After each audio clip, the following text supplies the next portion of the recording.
নাটোরের লালপুর উপজেলার দুর্গম বোয়ালিপাড়া গ্রামে নেমে এসেছে গভীর শোক। সুদানের জাতিসংঘ শান্তিরক্ষা মিশনে দায়িত্ব পালনকালে সন্ত্রাসী গোষ্ঠীর হামলায় নিহত হয়েছেন বাংলাদেশ সেনাবাহিনীর আর্মি সাপ্লাই কোরের কর্পোরাল মাসুদ রানা। খবরটি পৌঁছানোর পর থেকেই তার পরিবারে চলছে শোকের মাতম।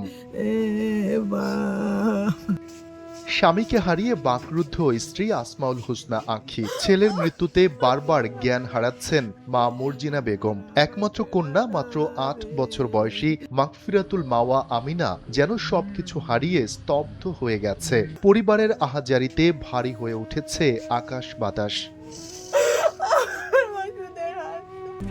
RICL TMX, যুগের পর যুগ স্থাপনা থাকে মজবুত। পারিবারিক সূত্রে জানা যায়, কর্পোরাল মাসুদ রানা প্রায় 18 বছর ধরে বাংলাদেশ সেনাবাহিনীতে চাকরি করছিলেন। মাত্র 1 মাস 7 দিন আগে তিনি জাতিসংঘ শান্তিরক্ষা মিশনে যোগ দিতে সুদানে যান। সেখানে শনিবার সন্ত্রাসী গোষ্ঠীর অতর্কিতে হামলায় তিনি নিহত হন। এই খবরে শুধু পরিবার নয়, শোকাহত পুরো গ্রামবাসী। প্রতিবেশীরাও স্তব্ধ হয়ে আছেন এই মর্মান্তিক ঘটনায়।